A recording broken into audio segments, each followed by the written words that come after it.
अनमोल वचन अखिल भारतीय संत मत सत्संग के संस्थापक और गृहस्थ में आनंद योग के जनक परम संत महात्मा परम पूज्य श्री यशपाल जी महाराज अर्थात परम पूज्य भाई साहब जी द्वारा प्रतिपादित इन अनमोल वचनों का पालन करना अति आवश्यक है।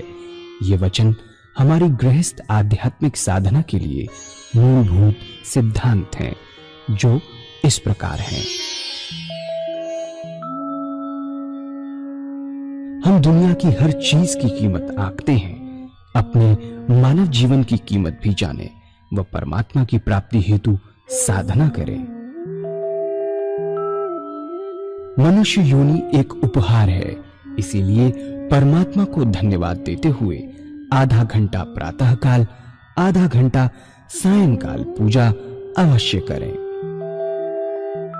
सत्संग, सतनाम व सद्गुरु को प्राथमिकता देते हुए इसी के आधार पर ध्यान योगाभ्यास अवश्य करें व गृहस्थ के कार्यों को परमात्मा का कार्य समझकर उसी की याद में संपन्न करें। हर समय ये ध्यान रहे कि गुरु कृपा द्वारा परमात्मा की पवित्र सत्ता का हमारी आत्मा में वास है, अतः मन में निरंतर अपने इष्ट देव का जाप करें। मान सम्मान की इच्छा न करें व अपमान से दुखी न हो। परमात्मा के अतिरिक्त किसी और का भय न करें। दूसरों की बुराई न करें, न सुने, सत्य व मधुर बोलें, अश्लील शब्द मुंह से ना निकालें, सभी से नम्रतापूर्ण व सुंदर व्यवहार करें।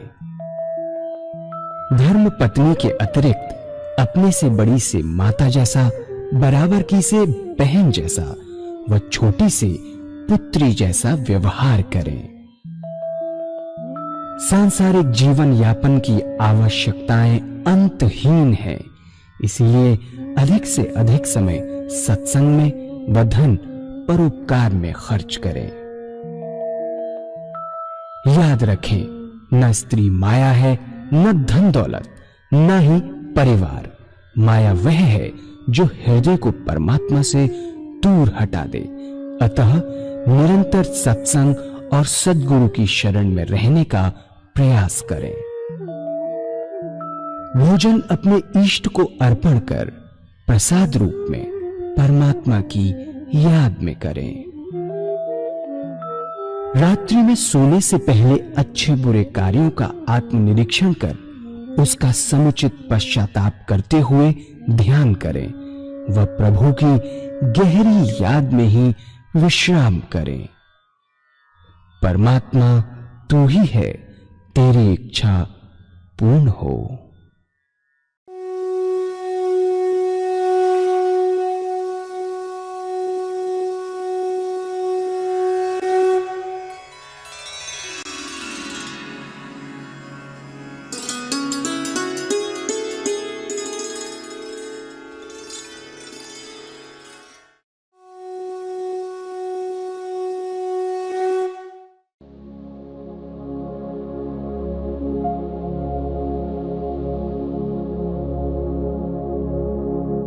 जय सद्गुरुदेव जय पद शरणम श्रेयस्वरूप चरणों शरणम।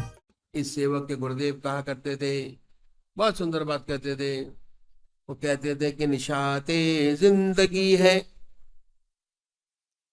निशाते जिंदगी है, जिंदगी का यूं बसर होना। निशाते जिंदगी में जिंदगी से बेखबर होना सबसे ऊंची जिंदगी है। दुनिया के सारे वैभव आपके पास मौजूद हैं, लेकिन इसका एहसास ही नहीं। उन सब वैभवों को का रत्तीभर एहसास नहीं। उसका हृदय तो निरंतर अपने आत्मा के रस को चूसता रहता है, उसका मन तो अपने आत्मा में लगा रहता है, उसी आनंद को निरंतर लेता रहता है। ये सच्ची जिंदगी। ग्रह उजाड़ एक सम लेखो, भाव मिटाऊं दूजा एक बतौर। आज सेवक ने प्रवचन में बतलाई कि गीता में साधक की दृष्टि से चार विशेष बात जरूरी है। पहला, आहार की शुद्धि। दूसरा, विहार की शुद्धि। तीसरा, अभ्यास। आहार की शुद्धि आपको बताया, विहार की शुद्धि आपको बताया, अभ्यास के बारे में आपको बताया। चौथा है वैराग। वैराग का मतलब हम लोग गलत समझते हैं। वैरागी हम समझते हैं कि जो जंगल में जाके बैठ जाए, नौकरी व्यवसाय छोड़ दे, बीवी बच्चे छोड़ दे, जंगल में जाके बैठ जाए, उसे हम वैरागी कहते हैं।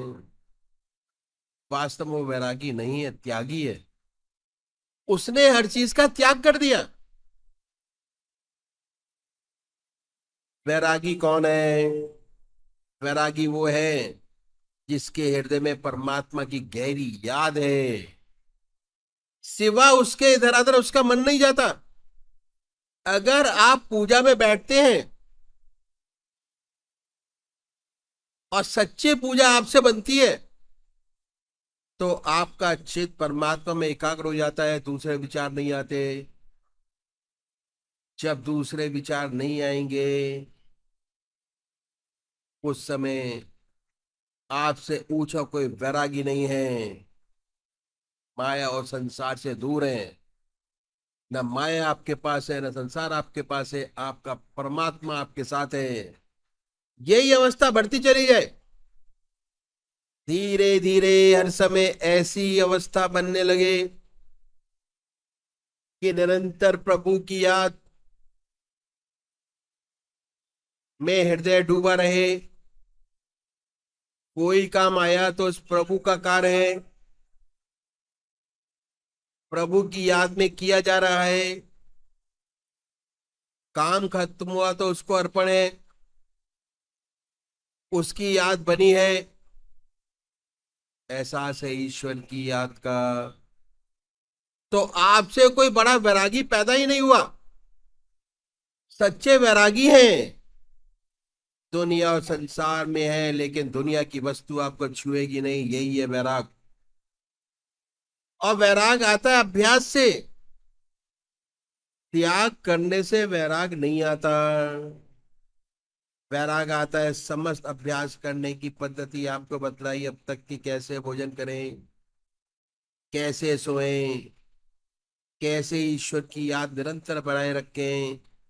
जैसे जैसे आपका अभ्यास बढ़ता चला जाएगा, जैसे जैसे आपके हृदय में निरंतर परमात्मा की याद कायम होती चली जाएगी, वैसे वैसे आपका ध्यान बढ़ता चला जाएगा। रहते इसी दुनिया में है, इसी संसार में, बच्चों के बीच, दफ्तर में, लेकिन आपके वैराग की अवस्था बढ़ती चली जाएगी। आप सच्चे वैरागी बन जाते हैं।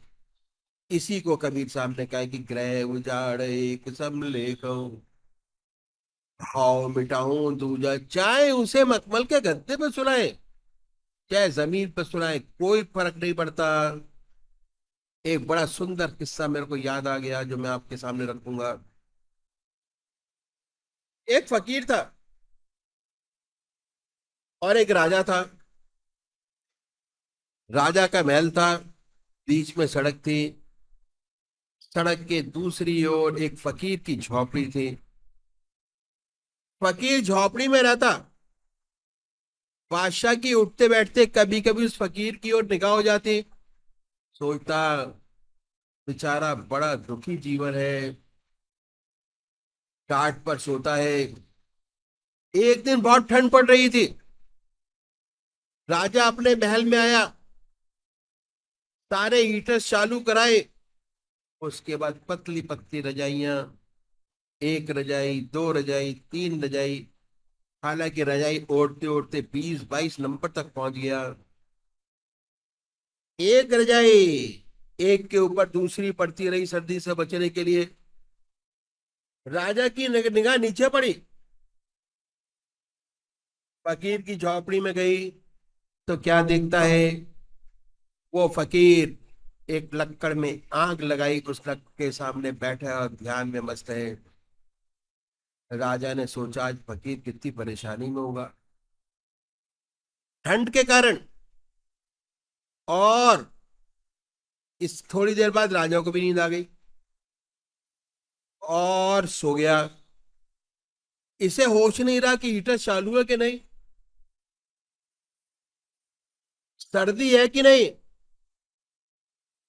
जब सो गया तो क्या पता, थोड़ी देर बाद उस फकीर को भी नींद आ गई। वह भी लक्कड़ के पास लेट गया, एक टाट बिछा हुआ था, ओढ़कर लेट गया दूसरा टाट। उसे क्या पता, गहरी नींद आ गई। कब लक्कड़ बुझा, कब हीटर्स की गर्मी कम हुई, ना इसको पता ना उसको पता। जब राजा सुबह उठा तो सर्दी महसूस हुई। एक बार नीचे देखता है कि एक टाट पर वह फकीर सोया हुआ है, एक ओढ़े हुए है और लक्कड़ बुझा हुआ है। उसने अपनी बेटी से पूछा कि बेचारा बड़ा अभागा है, पर सो कैसे गया, नींद कैसे आ गई। बेटी जिसकी बड़ी सात्विक प्रवृत्ति थी, कहा पिताजी आप उसे बुलवा लीजिए, पूछ लीजिए कि कैसे सो गया, नींद कैसे आ गई, क्या अर्ज है। उसने बुलाने के लिए वजीर भेज दिया। गया, कहा आपको राजा साहब ने याद किया है। मैं उठा और कहा अभी 1 घंटे बाद आऊंगा। 1 घंटे बाद राजा साहब की खिदमत में हाजिर हो जाऊंगा। वजीर गया और बताया कि वह 1 घंटे बाद आएगा।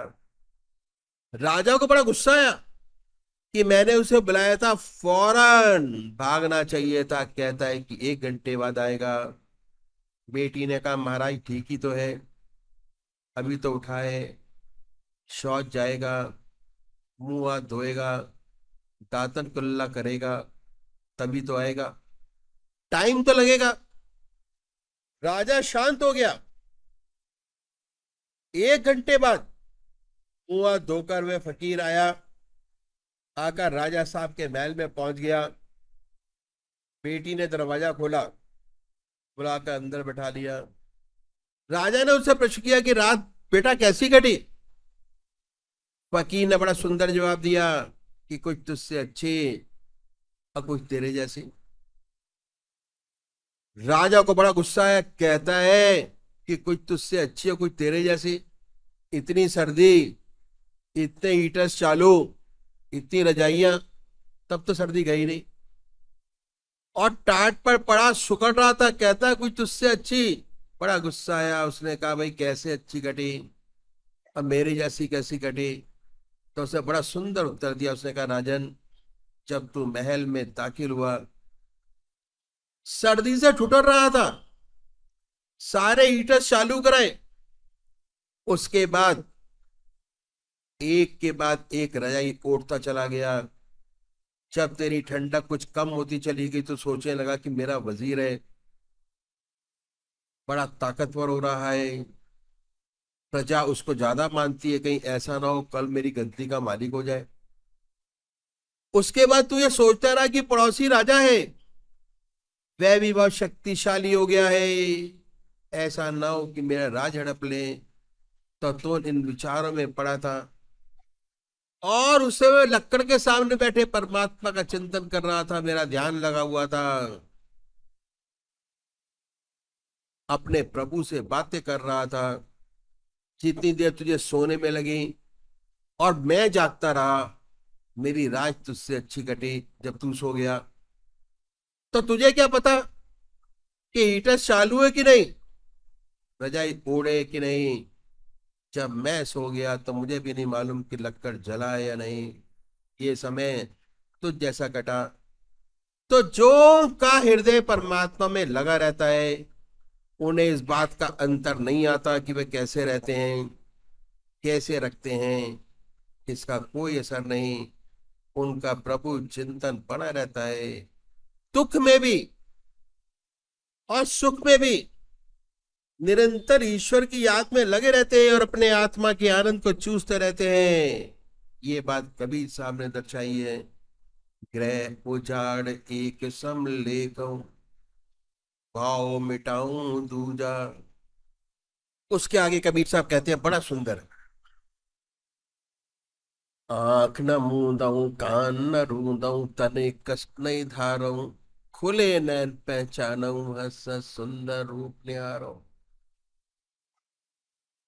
ये साधन है अपना ग्रस्त का बड़ा सुंदर, कि जब ईश्वर की याद में बैठिए, रिलैक्स होके बैठे, कोई टेंशन नहीं, टेंशन फ्री, मानसिक खींचतानी नहीं, आनंदमय अवस्था बनाइए। जब ईश्वर की याद में बैठते हैं, पूजा में बैठते हैं, ध्यान में बैठते हैं, तो आनंदमय अवस्था, रिलैक्स पोस्चर, ढीले कपड़े, आराम से पलौती लगाकर बैठिए बड़े प्यार से, और अपने परमात्मा से प्रार्थना कीजिए कि हे प्रभु, मैं तेरे चरणों में विश्राम चाहता हूं, मेरे को ध्यान भी नहीं चाहिए। किस बात का टेंशन ध्यान का? सच्चे विश्राम के मायने ध्यान है,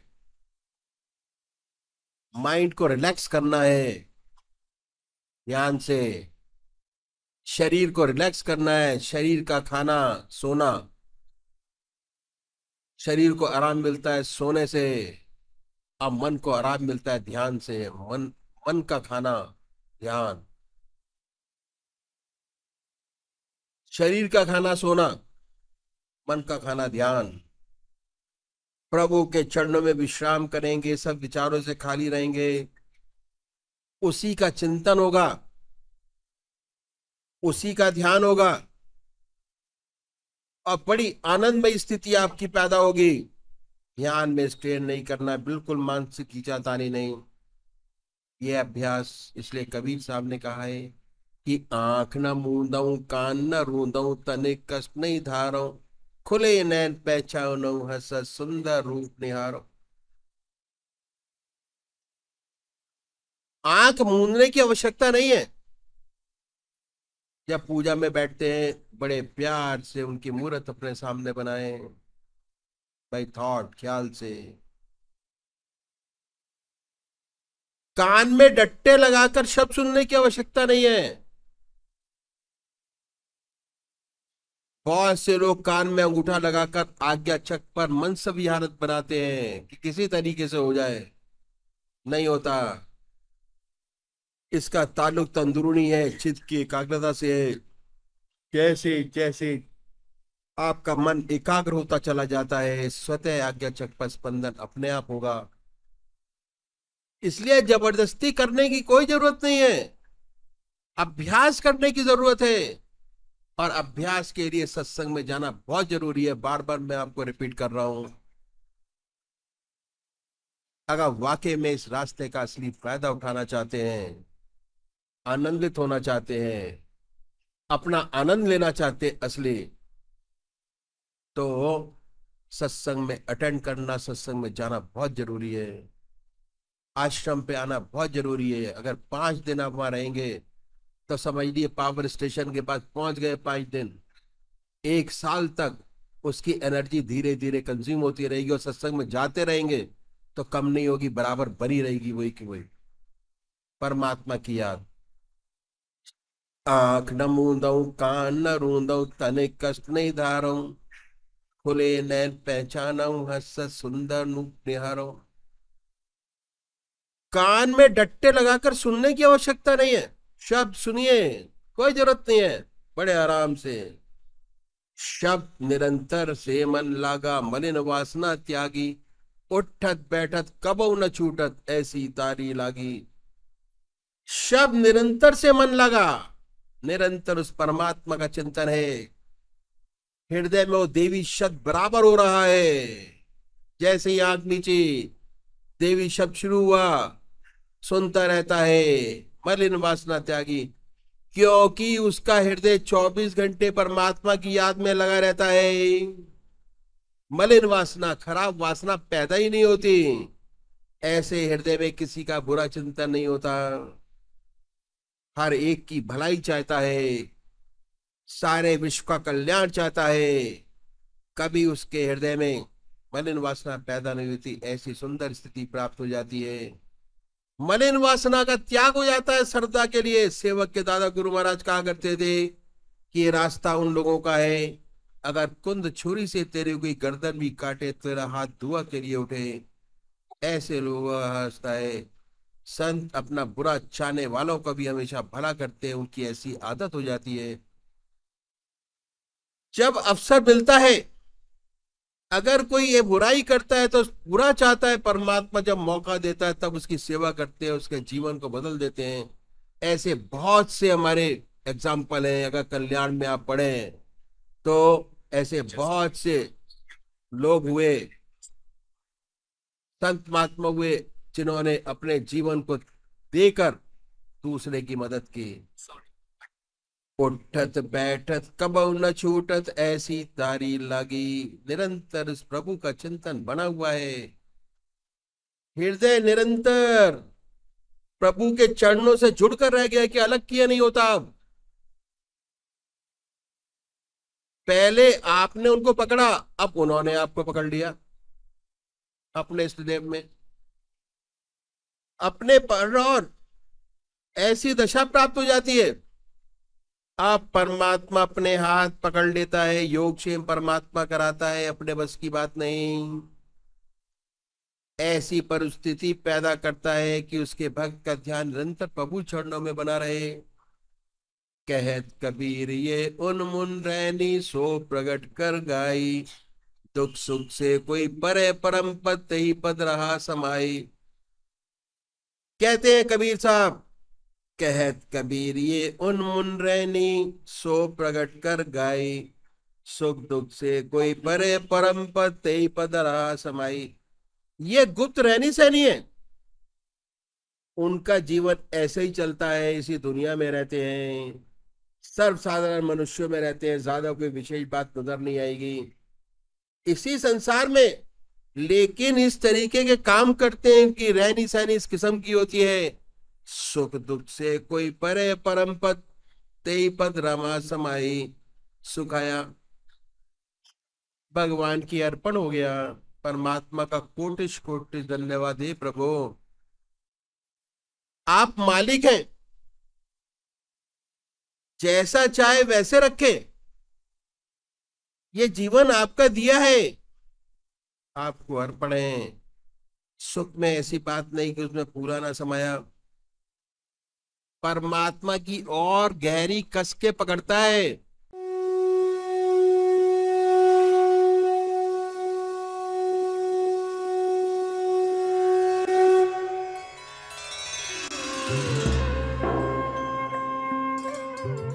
ध्यान योग के कार्यक्रम आनंद योग से निशुल्क जुड़ने के लिए संपर्क करें 9810239677।